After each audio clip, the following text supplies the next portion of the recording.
Greetings again and welcome to episode 2 of English Idioms and Phrases. In the last episode, we've studied a few idioms. We used them in sentences and took homework on them. If you are new with us, be sure to check the last episode first and watch this course in order. Stay tuned.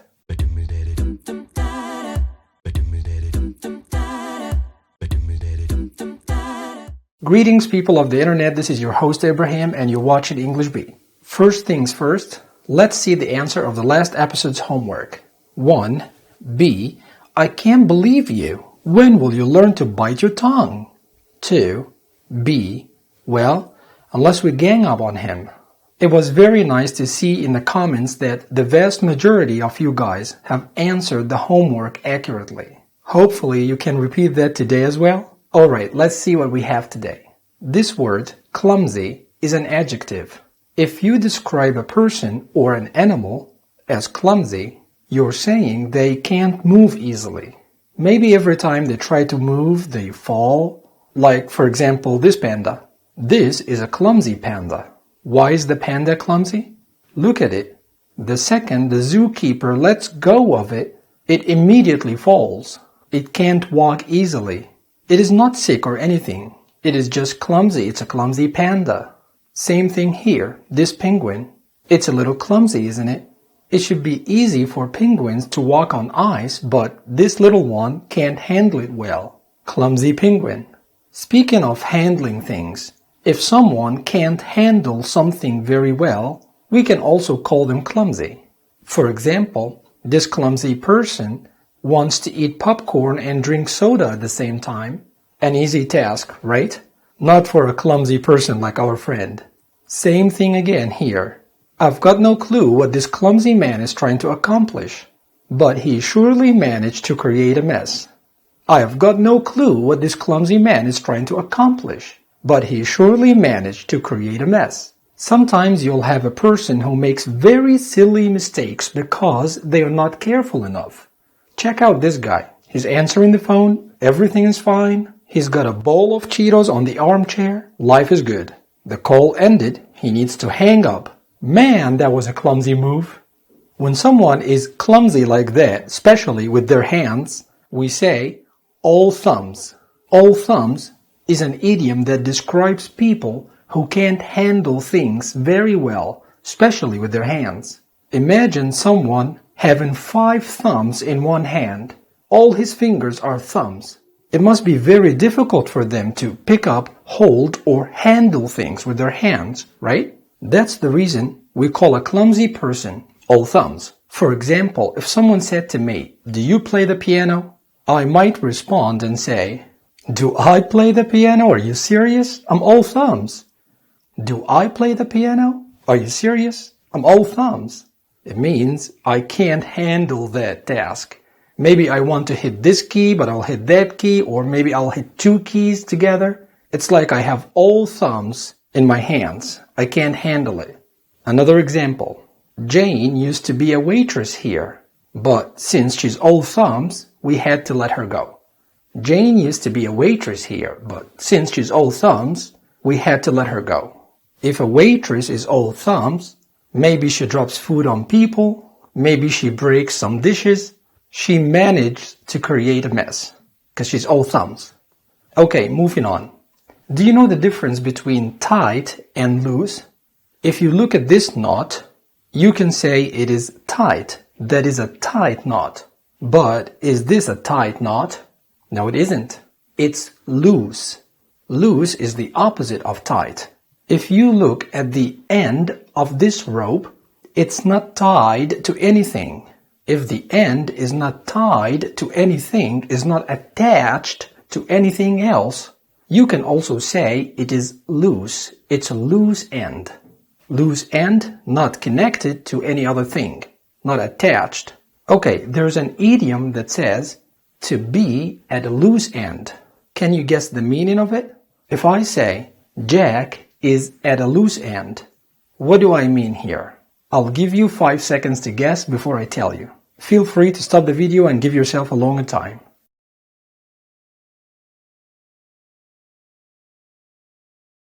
Okay, when you say someone is at a loose end, Think of the rope. Just like how the rope was not connected to anything else, and the end of the rope, we called it loose, the person we're describing here is also not connected to anything. He has nothing to do. He's not connected to any activity or task at the moment.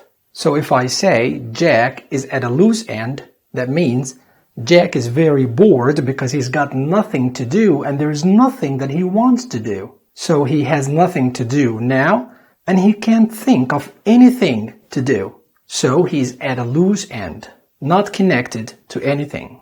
Example, when Tom is at home on the weekends, he's always at a loose end. When Tom is at home on the weekends, he's always at a loose end. Look at him, he's so bored. He's got nothing to do. That's the first meaning of at a loose end. There's another meaning. If someone lost their job and now they are unemployed and they have nothing to do, you can also say they are at loose ends. Example, do you remember this old thumbs waitress? Do you remember she was fired, right? Okay, the truth is, she still couldn't find a job. So we can say, Jane has been at a loose end ever since she lost her job. Jane has been at a loose end ever since she lost her job. Alright, the next idiom is very easy to figure out. At the drop of a hat. Think about it for a second. If you do something at the drop of a hat, what does that mean? It means you do it immediately without even stopping to think about it. You immediately do that. Example, some people will hit this like button at the drop of a hat. Some people will hit this like button at the drop of a hat. Just kidding. Or am I? Yes, I am. In this example, the meaning is some people will click this like button as soon as they see the video. Another example. Dave saw someone drowning and he jumped in the water to save him at the drop of a hat. Dave saw someone drowning and he jumped in the water to save him at the drop of a hat. It means this Dave was so brave he didn't even stop to think about it. He saw someone needs help, immediately jumped in the water to help him. Let's review a few sentences, then take a quick test. I've got no clue what this clumsy man is trying to accomplish, but he surely managed to create a mess. Do I play the piano? Are you serious? I'm all thumbs. Jane used to be a waitress here, but since she's all thumbs, we had to let her go. When Tom is at home on the weekends, he's always at a loose end. Jane has been at a loose end ever since she lost her job. Some people will hit this like button at the drop of a hat. Dave saw someone drowning and he jumped in the water to save him at the drop of a hat. Alright, let's take a quick test before we move on. Fill in the blanks with a word or an idiom. A. Paul. Put the coffee back on the table. A very, person such as yourself should not be trusted with hot liquid. B. Man, don't lose your job. If you talk ugly to your boss, he will fire you. C. I hate living alone. Every day after work I'm always...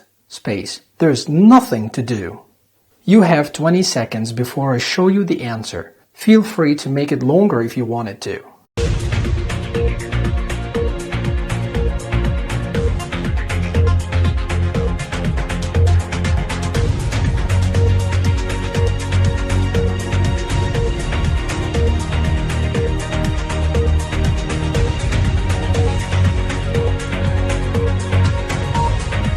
Time's up. A. Paul, put the coffee back on the table. A very clumsy person such as yourself should not be trusted with hot liquid. So the answer is clumsy. B. Man, don't lose your job. If you talk ugly to your boss, he will fire you at the drop of a hat. C. I hate living alone. Every day after work, I'm always at loose ends. There's nothing to do. Great, let's see the next word. This is called a lamppost. This word could be written as one word, lamppost, or as two separate words, lamp, post, or as two words with a dash in between, lamp, dash, post. You can write it the way you like. Okay, what if I told you something and then I said, this is between you, me, and the lamppost. This is between you, me, and the lamppost. Can you guess the meaning? If something is between you, me, and the lamppost, it's confidential. It should be kept as a secret. It's like I'm telling you, look, I told nobody about this. I only told you, and nobody else has heard. Just you and this lamppost. Example, just between you, me, and the lamppost, Fred is leaving school. Just between you, me, and the lamppost, Fred is leaving school. That means, shh, don't tell anyone. That's between the three of us. You, me, and this lamppost. By the way, you don't need to be outside to say that. And the lamppost is not a must. It's just a figure of speech. You can say it anywhere. Okay, moving on. What is this animal called? Right, it's a bull. Do you think bulls are gentle? Are they careful animals? Or could they be clumsy sometimes? Yes, they could be clumsy sometimes. It's very hard to be gentle when you're that big, right? Okay, remember that. This kind of plates is called china. Like the country, China. Shops that sell these plates are called china shops. Okay, you are ready for the next idiom. A bull in a china shop. What does that mean? I'll give you 5 seconds to guess.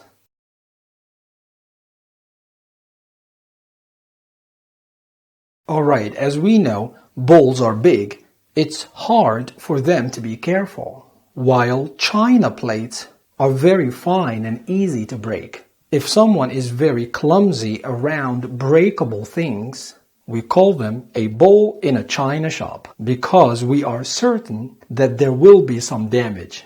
Example, get that dog out of my house. It's like a bull in a china shop. Get that dog out of my house. It's like a bull in a china shop. It means everywhere this dog touches, he managed somehow to make a mess out of it. He's destroying the house. Get him out of that house. Alright, next word is shell. This is a shell. Can you guess the meaning of the next idiom? To come out of one's shell. To come out of one's shell. What does that mean? Of course, shell here is not real. It's a metaphor. I don't have a shell, you don't have a shell. But what does it mean to come out of one's shell? Well, in order to understand this better, look at this turtle. Where is the turtle? It's in the shell. The turtle will keep its head and legs in the shell as long as it's not feeling safe. Only when it feels safe will it stick its head and legs out of the shell. Then we say the turtle came out of the shell. Same thing with people. If someone comes out of their shell, they become more friendly and more sociable. You get it? When they're not friendly and they're not sociable, it's like they're in the shell. Only when they finally let go of whatever was stopping them from being friendly and sociable, we say they came out of the shell. They finally feel fine and safe to talk to others and spend time with them. Example, Anne, you should come out of your shell and spend more time with your friends. Anne, you should come out of your shell and spend more time with your friends. Alright, a quick revision before I give you homework. This is between you, me, and the lamppost. Just between you, me, and the lamppost, Fred is leaving school. Get that dog out of my house. It's like a bull in a china shop. Anne, you should come out of your shell and spend more time with your friends. Okay, it's time for your homework. If you paid good attention, answer the following questions and type your answers in the comments below the video. I'm going to head out now and I leave you with the homework. Bye-bye.